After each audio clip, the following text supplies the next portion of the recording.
साथियों, मायावती की आवाज लखनऊ के उस विशाल सभागार में गूंज रही थी, जहां सैकड़ों समर्थक उनकी एक एक बात को ध्यान से सुन रहे थे। बाहर बारिश की बूंदें तेजी से गिर रही थीं, मानो आकाश भी इस ऐतिहासिक क्षण का साक्षी बनना चाहता हो। बहुजन समाज पार्टी का मुख्यालय, जो गोमती नगर के हृदय में स्थित था, आज किसी उत्सव स्थल की तरह सजा हुआ था। नीले और सफेद रंग के झंडे हवा में लहरा रहे थे और हर तरफ बसपा के प्रतीक चक्र का चिन्ह चमक रहा था। मायावती, जो हमेशा अपनी सादगी और दृढ़ता के लिए जानी जाती रहीं, मंच पर खड़ी थीं। उनके चेहरे पर एक रहस्यमयी मुस्कान थी, जो बताती थी कि आज कुछ बड़ा होने वाला है। सभागार में बैठे लोग बेचैन थे। कई वर्षों से पार्टी में आंतरिक कलह की अफवाहें चल रही थीं। उत्तर प्रदेश की राजनीति में बहुजन समाज पार्टी एक समय अटल पहाड़ की तरह खड़ी थी, लेकिन हाल के चुनावों में मिली हार ने उसके आधार को हिला दिया था। मायावती ने कई नेताओं को किनारे कर दिया था, लेकिन अब सबकी निगाहें इस घोषणा पर टिकी थीं। कौन बनेगा प्रदेश अध्यक्ष? ये सवाल हर किसी के मन में कौंध रहा था। मंच के नीचे सतीश चंद्र मिश्रा बैठे थे। उनके चेहरे पर शांति थी, लेकिन आंखों में एक चमक थी जो गुप्त विजय की कहानी सुना रही थी। वे वकील थे, ब्राह्मण समाज के प्रभावशाली नेता और मायावती के सबसे करीबी सलाहकार। पार्टी के कई कार्यकर्ता उन्हें पसंद करते थे, लेकिन कुछ दलित समर्थक उनसे सशंकित थे। क्या मायावती उन्हें इतना बड़ा पद सौंप देंगी? मायावती ने माइक संभाला। उनकी आवाज में वह वही ठहराव था जो हमेशा श्रोताओं को बांध लेता था। बहुजन समाज के भाइयों और बहनों, उन्होंने कहा, आज मैं एक ऐसा फैसला लेने जा रही हूं जो हमारी पार्टी को नई ऊंचाइयों पर ले जाएगा। उत्तर प्रदेश की धरती पर बहुजन समाज की ताकत को फिर से जगाने के लिए हमें एक मजबूत नेता की जरूरत है। वह नेता कोई और नहीं, बल्कि हमारे वरिष्ठ नेता, हमारे विश्वास पात्र सतीश चंद्र मिश्रा होंगे। वे ही बहुजन समाज पार्टी के नए प्रदेश अध्यक्ष होंगे। सभागार में पहले तो सन्नाटा छा गया, फिर जोरदार तालियां गूंजने लगीं। कुछ लोग उछल पड़े, जबकि कुछ के चेहरों पर आश्चर्य था। सतीश चंद्र मिश्रा धीरे से उठे, मंच पर चढ़े और मायावती को प्रणाम किया। उनकी आंखें नम थीं। यह घोषणा सिर्फ एक राजनीतिक फैसला नहीं थी, यह एक नई कहानी का आरंभ था। सतीश चंद्र मिश्रा का जन्म उत्तर प्रदेश के एक छोटे से कस्बे में हुआ था।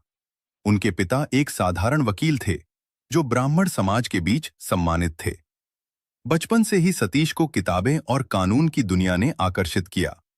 वे लखनऊ विश्वविद्यालय से कानून की पढ़ाई पूरी करने के बाद दिल्ली चले गए, जहां उन्होंने सुप्रीम कोर्ट में प्रैक्टिस शुरू की। लेकिन उनकी किस्मत तब बदली जब वे मायावती से मिले। एक कानूनी मामले में मायावती की पार्टी को सुप्रीम कोर्ट में पैरवी करने की जरूरत पड़ी और सतीश को वह जिम्मेदारी मिली। उस दिन से उनकी दोस्ती गहरी होती गई। मायावती ने उनमें एक ऐसा साथी देखा जो न सिर्फ कानूनी विशेषज्ञ था, बल्कि राजनीतिक रणनीतिकार भी। वर्षों पहले जब बसपा पहली बार सत्ता में आई, सतीश मिश्रा उसके पीछे की शक्ति थे। वे चुनावी रणनीतियां बनाते, विरोधियों के खिलाफ मुकदमे लड़ते और पार्टी को कानूनी संरक्षण देते। लेकिन दलित समाज के कुछ कट्टरपंथी उन्हें ब्राह्मण होने के कारण स्वीकार नहीं कर पाते थे। क्या एक ब्राह्मण बहुजन समाज का नेता बन सकता है? ये सवाल पार्टी मीटिंग्स में उठता रहता। मायावती ने हमेशा इसका जवाब दिया था कि बसपा जाति से ऊपर है, लेकिन अब यह परीक्षा का समय था। घोषणा के बाद लखनऊ की सड़कें गुलजार हो गईं। समर्थक नारे लगा रहे थे, सतीश मिश्रा जिंदाबाद, मायावती जिंदाबाद। लेकिन विरोध की आवाजें भी कम नहीं थीं। कुछ युवा कार्यकर्ता सोशल मीडिया पर भड़क रहे थे। यह बसपा का अंत है, वे लिख रहे थे। सतीश मिश्रा ने अपना पहला भाषण दिया। उनकी आवाज में वही वकीली सफाई थी जो अदालतों में विरोधियों को चुप करा देती। मैं यहां जाति के नाम पर नहीं, बहुजन समाज की सेवा के लिए आया हूं, उन्होंने कहा। मायावती जी ने मुझ पर भरोसा जताया है और मैं वचन देता हूं कि अगले विधानसभा चुनाव में हम सत्ता में लौटेंगे। उन्होंने अपनी योजना बताई। ग्रामीण इलाकों में दलित मुस्लिम गठबंधन मजबूत करना, ब्राह्मण वोटों को एकजुट करना और युवाओं को पार्टी से जोड़ना। सभागार में बैठे लोग मंत्रमुग्ध हो गए। एक बुजुर्ग कार्यकर्ता ने कहा, यह तो कमाल हो गया, सतीश भैया तो जादूगर हैं। घोषणा के बाद का दिन लखनऊ में तूफान की तरह था। मीडिया वाले मुख्यालय के बाहर कतारें बांधे थे। टीवी चैनलों पर बहस छिड़ गई। एक चैनल पर एंकर चिल्ला रहा था, क्या ये मायावती का मास्टर स्ट्रोक है या पार्टी का बंटाधार? विशेषज्ञों की राय बटी हुई थी। कुछ कह रहे थे कि सतीश मिश्रा के नेतृत्व में बसपा फिर से ब्राह्मण दलित गठजोड़ बना सकती है, जैसे 2003 में हुआ था। उस समय भी मिश्रा ही मुख्य रणनीतिकार थे। लेकिन अन्य कह रहे थे कि यह दलित वोटों का पलायन करा देगा। ये वीडियो देखने के लिए आपका बहुत बहुत धन्यवाद। उम्मीद है कि आपको इसमें दी गई जानकारी उपयोगी लगी होगी और कुछ नया सीखने को मिला होगा। अगर आपको यह पसंद आया तो कृपया वीडियो को लाइक जरूर करें। इससे मुझे और बेहतर कंटेंट बनाने का और ज्यादा मोटिवेशन मिलता है। अपनी राय या कोई सुझाव, सवाल हो तो नीचे कमेंट बॉक्स में जरूर बताएं। मैं हर कमेंट का जवाब देने की पूरी कोशिश करता हूं।